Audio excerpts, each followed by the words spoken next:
Association. So as part of an ongoing series, we are doing some grant reviews that will help you as an organization access and confidently apply for some funding opportunities for your business. Not every grant opportunity is going to apply to your business, but if you are here and you come regularly, I'm sure you're going to find something that meets your needs. So again, so I didn't talk about why I was a sponsor, so let's talk about the Mishawaka Business Association right now. Number one, this is a perfect time to join the Mishawaka Business Association. We have a lot of new activities, events, and opportunities for small businesses who not only are located in Mishawaka, but who want to do business in Mishawaka. So you don't have to be a Mishawaka business to join a Mishawaka Association. You just need to want to do business, want to learn and grow, and join us here in Mishawaka as we all grow together. So here's some information to join the Mishawaka Business Association. You can go to our website, www.mishawakabusiness.org, and if you have any questions, here's my email to contact me. But let's talk about some of the benefits. In addition to these grant reviews that are open to everyone, the public, you don't have to be a member.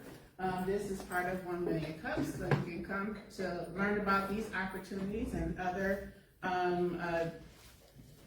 you'll be able to access other presentations like what's going to happen after the grant review. But for the grant review, members have access to small business opportunities that they can work with myself, the executive director, to get their applications reviewed and submitted on time. We have small business grants focused on general audiences and discussion of best practices and strategies to improve your chances of winning. So each opportunity that you have will be added to follow up with myself, only for members. So that's a benefit of being a member of the Mishawaka Business Association. I am a professional grant writer. That's my personal business. I'm teaching people not only how to win and find and submit grants on their own, but also do grant writing for small businesses and organizations. So you'll be able to access my skills and talents for your organization just for being a member of the Mishawaka Business Association. So that's my little plug. We will be talking about it one more time before I sit down. But just as a sponsor, every week, any sponsor gets to talk about their business, so keep that in mind when you're considering being a sponsor. All right, so today we are going to talk about a quick turnaround opportunity. The deadline is July 31st. But I really, yes. Yes, what's today? The 30th. So, if you've ever heard me give a grant presentation, I always say be ready. So, if this opportunity is not for you, and it's not a simple, easy, one-question one either, if it's not for you, put it on your calendar that you can do for next year, because this is a nice opportunity, and I'm going to give you a lot of strategies to win this one, if not now, in the future. Some of the things that we're going to go over are finding and going after the keywords. Make sure you do a thorough review of the requirements and how to best tell your story so that you can put your best foot forward to get funding. So the reason why I like this because it has multiple levels, hundreds of awards given. This one has one of the best probabilities of winning if you meet the requirements. So we'll go over all of that today. Excuse me. So I always use the same or very similar submission process. So we're going to take a 4-step approach to funding opportunities. Number one, you always start by reviewing the requirements and the opportunity. Go through all of the information, the About Us page, Everything that you can find out will give you information not only about the grant opportunity, but also the organization. Don't just read the application and go from there. You will miss critical information if you do that. Start with learning all you can about the organization and then go to the grant application for specific requirements. Don't just type into the response boxes. A lot of people are going to do that, but you will have a better application and responses if you first copy the questions in the application, paste them into a Word document or equivalent Google Docs or anything like that, and then do your editing there. There'll be usually word limit requirements. There are going to be opportunities for you to do spell checking, grammar checking that you will not have available if you just type into the box. So make sure you utilize every tool possible. And the first thing is copy those questions and paste them in a Word document so you can do better editing, and you can share your document with people who can help you with step 3, which is proofreading. A lot of times people think they are saying things, getting the point across that they want, and it turns out they're not. You need to have other people to look at it and verify that it is saying what you think that you said, and that it's actually answering the question. So many people have a problem with actually answering the question that's asked. So how do you verify that? Not only do you read it over, write it, set it aside, come back to it and read it, but also ask at least one other person to take a look at your responses. And then the last step, you would think it doesn't need to be said, but you know, and like in this opportunity, if you do this, you're going to be sending it very close to the deadline. But if when you have the opportunity to send it early, please take advantage of it, because things happen at the end. Websites crash because everybody else is trying to do it at the last minute. I can't tell you how many times where it was scary trying to get something in at the last minute because there were all these technical problems. So make sure, if you can, get the application in as early as possible. So again, one of my favorite opportunities, let's talk about it. This one is called the Backing Small Business Grant Program, and it's supported by American Express. And we'll talk about that again later, but it's provides support to significant small businesses with community reach. Now, if you remember, you know, back when we talked about this slide, we're going to be looking for keywords. So let's take some time to make sure that when you're reading things that you're looking for keywords. Number one, I would even highlight them, write them out in my Word document so that I'm making sure I'm referring back to them when I'm writing my responses. So just put your keywords up at the top of your document so that you don't have to go back and look for them later. You remember them, they're right there. So we just passed a few small businesses with community reach, okay? The program is accepting application for grants of $10,000 to fund projects that promote sustainable growth. Is your project promoting sustainable growth? Enhance long-term resilience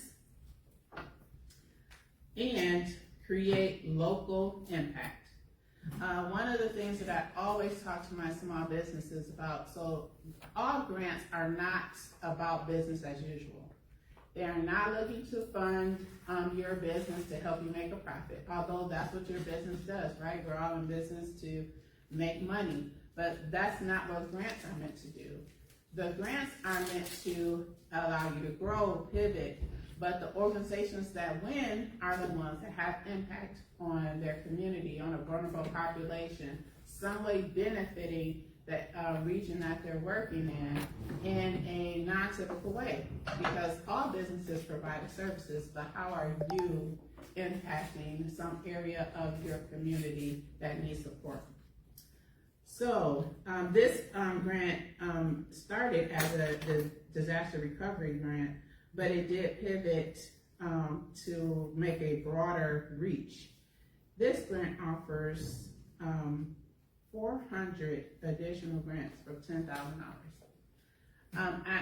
Honest to God, I don't think I know of one that offers more opportunities to win a grant. Of course, they're going to get thousands of applications, but they're giving at least 400 $10,000 awards, and that's not even all. So we'll talk about some other opportunities through this grant too. This is why, if you do not apply now, if you don't meet the requirements, I would offer you, we're going to talk about some opportunities to meet the requirements in the future. So if you're not ready today, put it on your calendar for next time. So did anybody see some keywords here that you would write on top of your document? This is where you can, participate. Anybody want to point out a keyword or 3 or 5? It says significant small business, so, Yes. Whoops. I forget mine. Guess we just added a slide there. Yes, so a significant small business. So we'll look back at what that means. But yes, those would be a word that I would put, a few words I put at the top. Local impact. Local impact. Long-term resilience. And so you're going to have to make a case for what that means for your business. So this is where your thought process, maybe some other heads, people who are intimately knowledgeable about your business can help you identify what you can say here. We also want to, was there another keyword in here? But one of the points I wanted to make, and I mentioned American Express, and I will come back to that. One of the ways that you can establish your business is by getting business credit, and one of those ways is by getting a business credit card.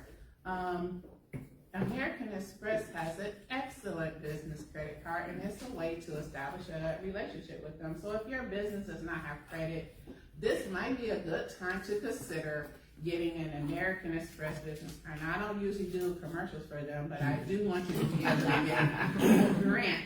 So it's just one of the many cards that you can get. A lot of banks and financial institutions offer not only business credit, but also funding opportunities. So if you have not gotten a business credit card for your business, it's a great opportunity to establish your credit and also become visible to that organization when it comes down to funding opportunities. And American Express is just one of them. So that's my mention about American Express. I have a question about that. So, Okay. is there information if you are affiliated with American Express for business, maybe a different business? Is this information on their website? American Express website? Yeah. No, it's on that website. Back at the beginning, but I'll make sure I show you that again before I'm done. So here are some other things about that grant opportunity that you should know. Proposals for the $10,000 grant needs to be feasible to achieve with only the $10,000. So this is not an opportunity that you need to say, I need $100,000 and I'm asking $10,000 toward that. They're saying that if you ask for this $10,000 grant, this $10,000 should be all that you need to complete this request. Nothing more. If it is, then you're not eligible for this opportunity. A lot of people are going to say, my budget is this, and I just want $10,000 for it, and immediately become ineligible. So make sure you understand what that part means. It needs to be feasible to achieve with only $10,000. And it needs to be completed by the end of the year. So we are in July. It's gonna take a month or so to get the award. Whatever it is needs to be done with only $10,000 and by December 31st. Okay, so whatever you need to do, whatever impact you want to have, it needs to be done by December 31st. And then there's also going to be some reporting requirements for this grant. So That's another big thing. A lot of people don't understand when you get rewards, like grants and things like that, there are requirements for communicating this later on. So understand that you need to collect data. You need to be tracking the use of the money and the impact, because impact is what they're interested in. So don't just take the money and spend it, and because if you do that, you will be ineligible for future grants with this. And let's look back here about why you want to make sure you complete all the steps. So they're giving 500 grants, actually of $10,000, including some disaster recovery grants, and a limited subset of 25 will be awarded $30,000. So there's a $10,000 grant and there's a $30,000 grant. What's that? That's a lot of money to give out. Right. And then these grants, the $30,000 grants, are to support transformative projects that strengthen their businesses and deepen their impact within the community. So, $30,000 support transformative projects. Not just impactful, they're looking for transformative now. And that's up to you to be able to communicate how your impact is transformative to what, a certain population, your city, to the business community. You get to decide that, and you get to communicate that. So these are other keywords, not necessarily useful at this stage, but these are only for the 25 of the 500 that got $10,000. 25 will be selected to get the $30,000. This is why you need to do the follow-up for the $10,000, because you'll never be able to access the $30,000 if you don't do all of the steps for the $10,000 grant. So, of course, when you hit the link, there's going to be a lot of questions, yes or no, things about yourself, things about your business. But here are the questions that you're going to have to answer.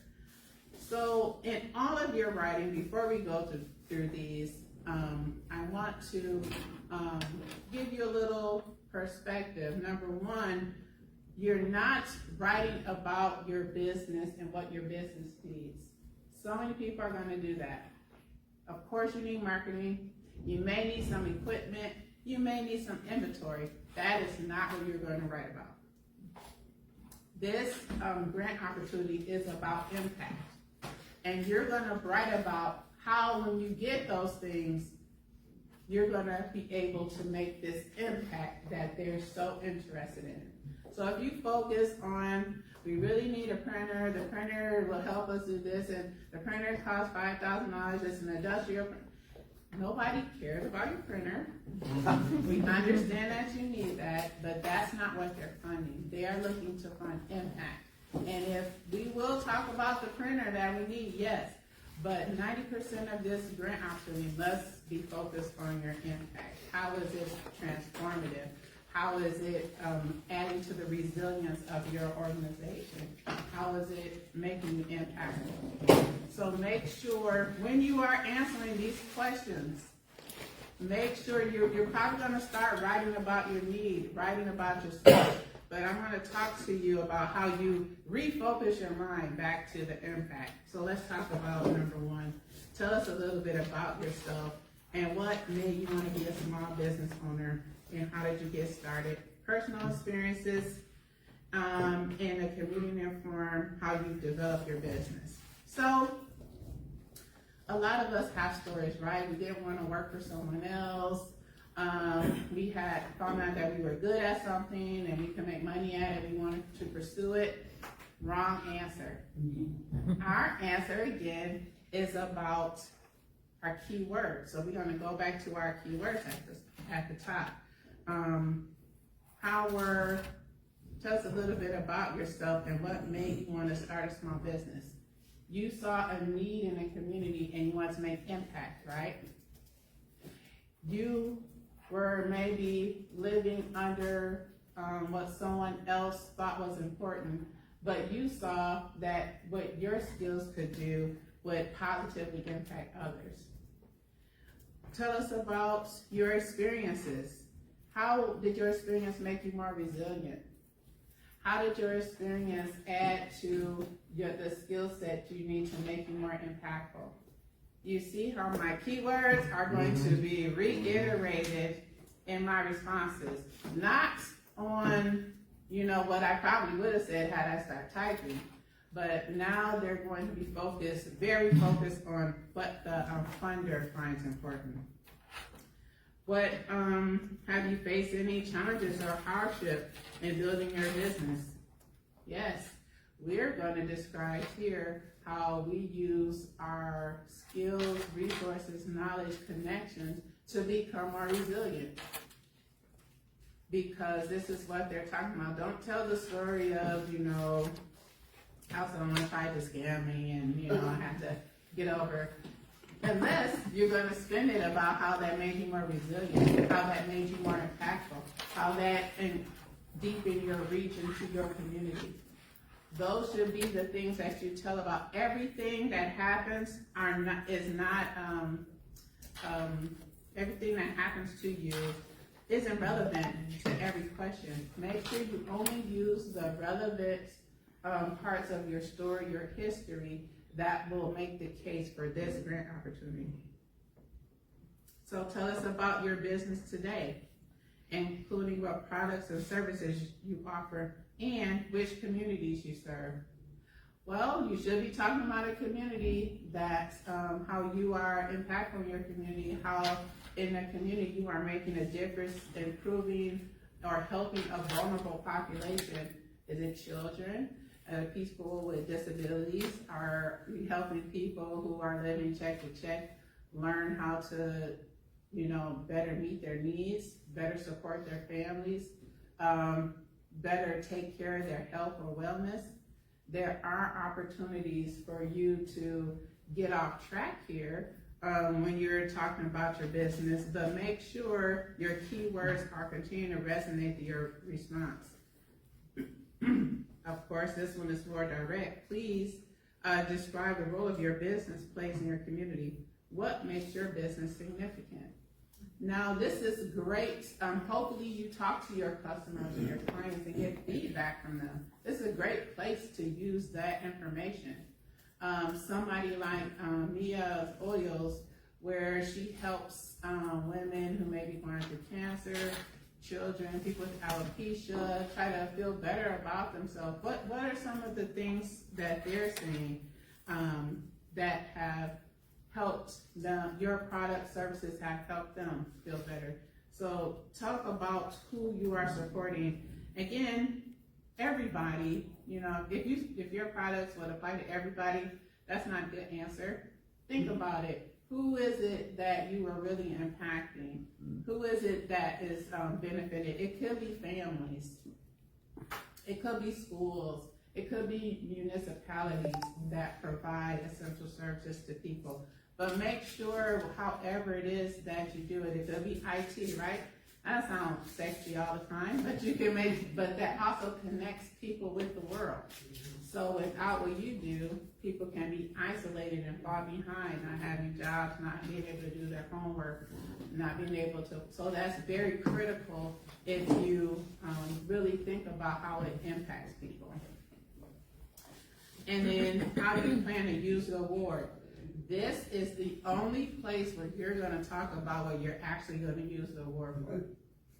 If it's to get, new infrastructure, products, whatever, say that. Outline it here. How much does it cost? Anybody know how much money we're going to ask for? $10,000. And are we going to need any more than that? No. No, just $10,000. Whatever we do, it needs to be $10,000. Don't ask for $5,000 and don't ask for $25,000. Ask for $10,000 and demonstrate, show what you're going to do for that. So that's all you need to do there. This is where you explicitly, and the only place you're gonna talk about exactly what you need to use that money for. Every place else, you're talking about impact. Any questions on the drafting part? Again, we're putting this in Word, so we can share it with other people, grammar check, do spell check, everything we need to do. We do it in a Word first.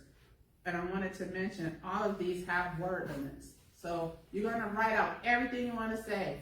Don't worry about the words first. And then write it out, check how many words you have, and then shrink it when you can. And AI probably can help you with that.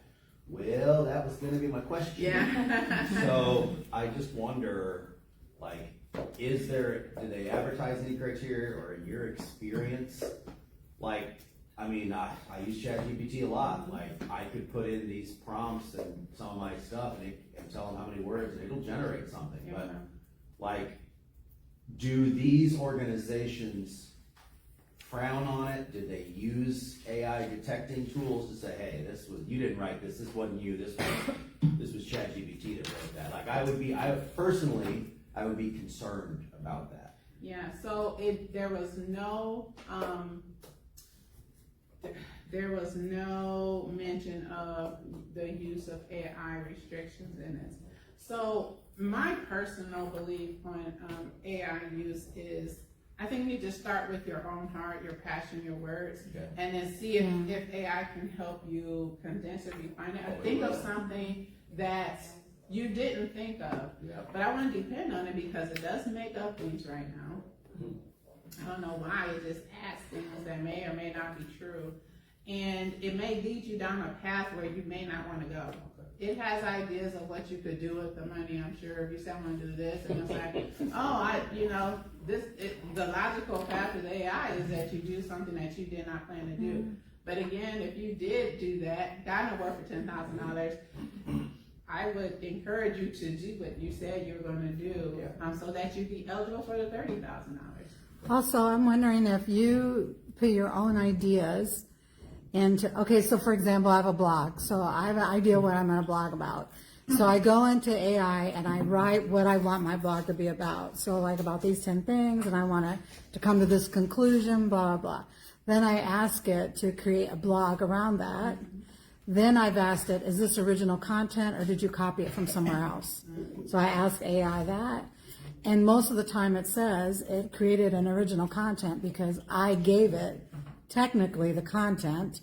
It just created sentences around it.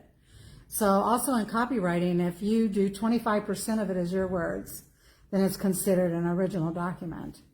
So if you even copy somebody else's work, but you change 25% of it, then it's now considered original content. So that might be true or might not, because I don't know the rules, but they do have programs that check to see how much of what you have is generated by AI. And some of those programs tell you the words.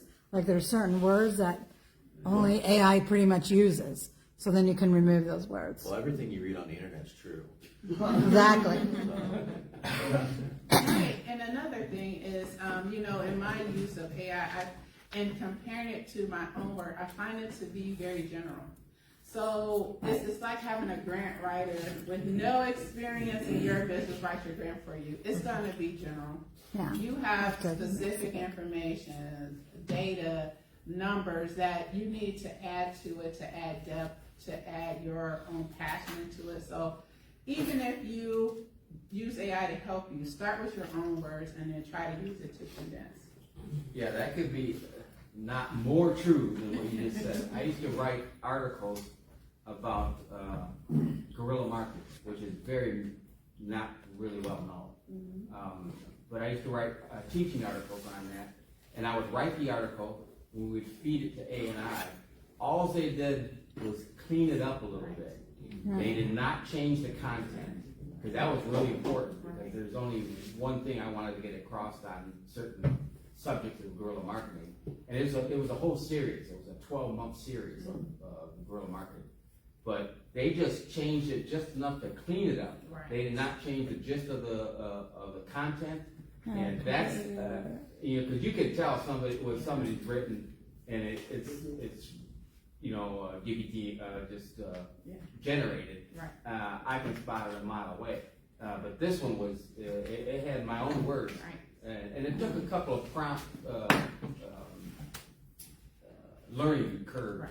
Because I found out that GPT, it uses the word delve a lot. And it was like 5 delves in the first 2 paragraphs. I said, well, we gotta clean that and get that out of there. Right. But, yeah, doing it your own heart, what you're wanting to say, and then just have them clean it up, not rewrite it or write it in the first place. Agreed. I have a question about that. So when you do put your stuff into, you know, these AI platforms, are they able to now use what you put in there and it's theirs now and anybody else now can access it? Yes. You can actually turn that off. There is a setting where you can turn that off. It's like, don't use my material for machine learning. Yeah. It's in the settings, you can turn it For off. what learning? I don't remember the exact, it's something along the lines of don't use this for extra learning. Yep, and don't machine share. learning. Yeah, Yep. yeah. So you can turn that off. And, your content is still your content. You know, copyright and all that still applies even if it's in the machine. Okay, thank you. All right. So, let's talk about proofreading. Now, for MBA members, I can help you proofread your documents before you send it off, help give you some suggestions, ideas to make it better, more personal, more impactful. But it can be anyone who's going to be honest with you, right? We need somebody to tell you, yeah, you didn't quite answer that question, you were rambling, never made a point. You just, it's not specific enough. I don't feel. You need somebody who's going to give you some real feedback.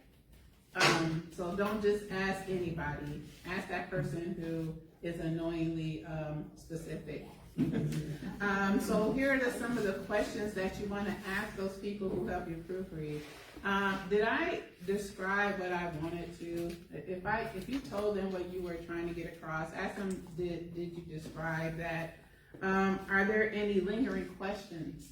So after they read what you wrote, did it generate some more questions? If it did, make sure you answer those questions in that response. You don't want to leave open questions after you write something. Is it compelling? Does it move them to want to give you the funding, even though they're not over it? You want to make sure that it's compelling to some person who reads it. And is there anything important that they should add? Did they feel like something was missing that you should have said? Don't do it alone. You can read it, think it's perfect, and just a couple of more eyes would have helped you see something that you missed. So don't do it alone if you can avoid it. If nothing else, ask AI to help you do it. And so they did say there was a follow-up, right? So here's the follow-up.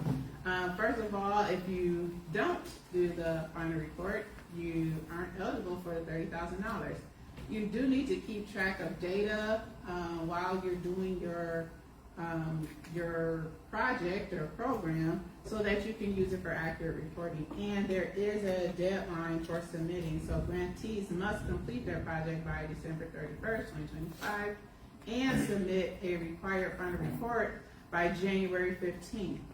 A template is provided. They're going to ask you about the completed project, the impact, and clear documentation, including photos, descriptions, and things of that nature. So if you're not in the habit of doing those things for your social media, hopefully you have social media, website, things like that, you should begin collecting things like that, photos of your product, photos of customers. If they give a review, ask them to send in a photo of themselves with it. Those kind of things will help you be able to present the final reports as requested. So, I didn't know what's the language in this one. Okay, this one.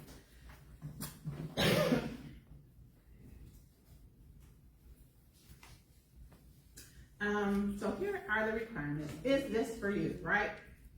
Again, if it's not for you, think about the future. Make some connections so you can increase your opportunity.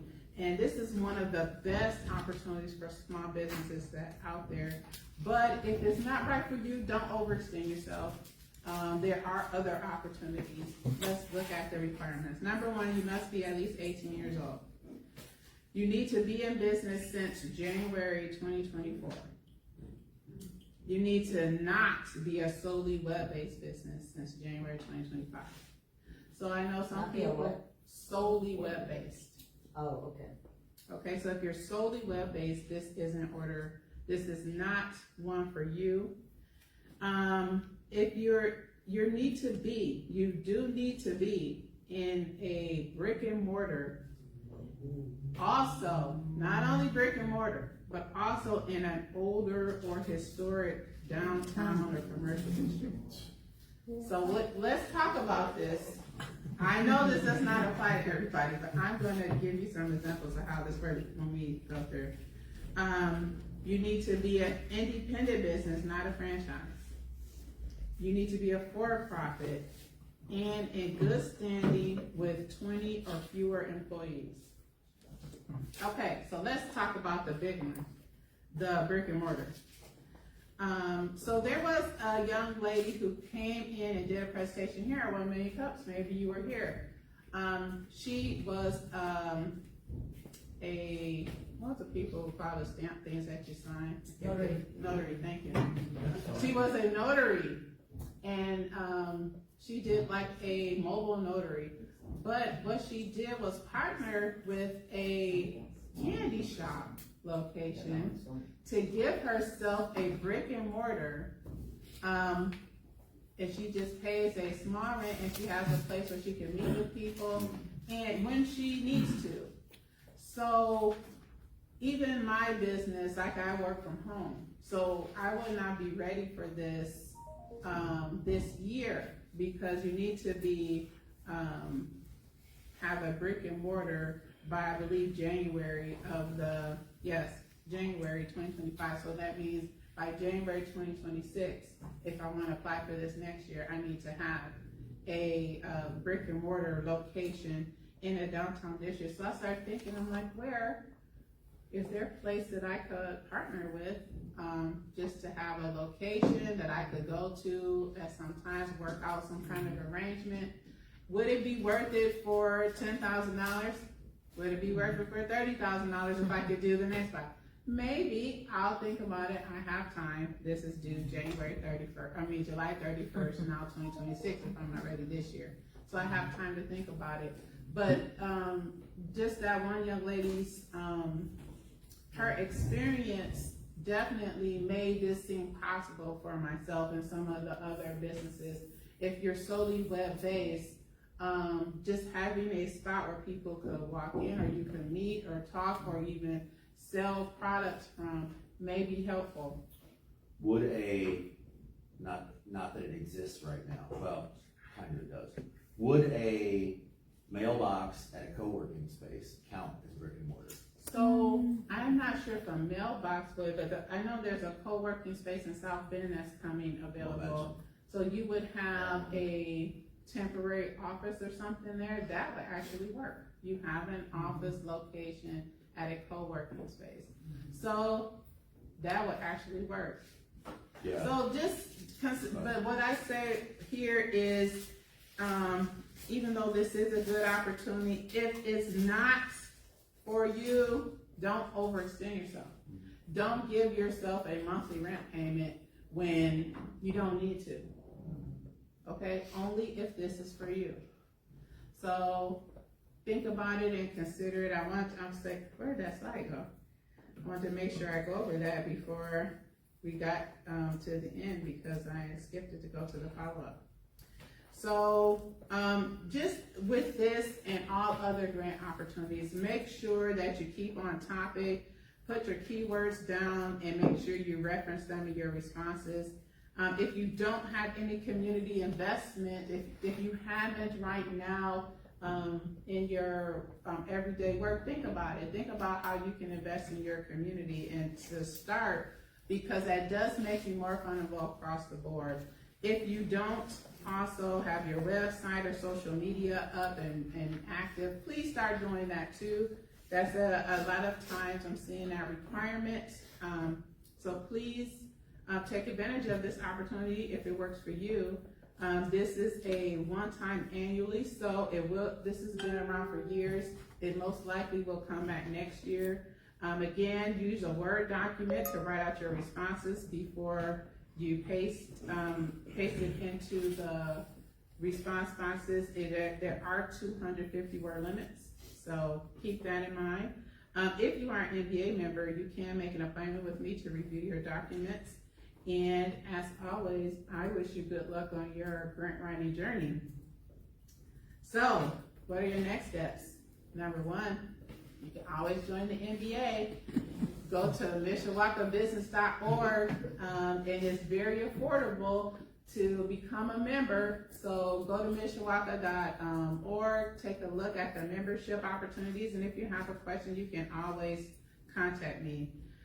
If you choose to start this application, be sure you get input, complete that application on time. It's a short deadline. And schedule an appointment with me if you have questions about this or any other funding opportunities. Make sure you come to 1 Million Cup Weekly, because they're not always grant reviews, but we do have other presentations that you can participate in and grow your business with us in Mishawaka. I'm going to go back and put the website back up for a second so you can see that, and ask you if there are any other questions.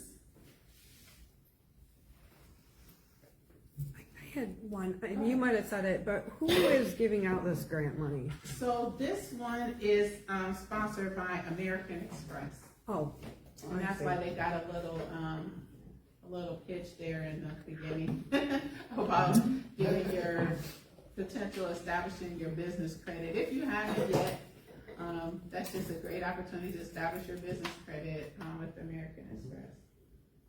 I have been I actually did that some years ago, and it does help. If you're thinking about getting funding in the future, having some type of credit is helpful. So if you haven't, consider it. Although if you're a brick and mortar business, you probably have credit. Right. True. Because some of us are still working toward that. And then finally, here's my contact information.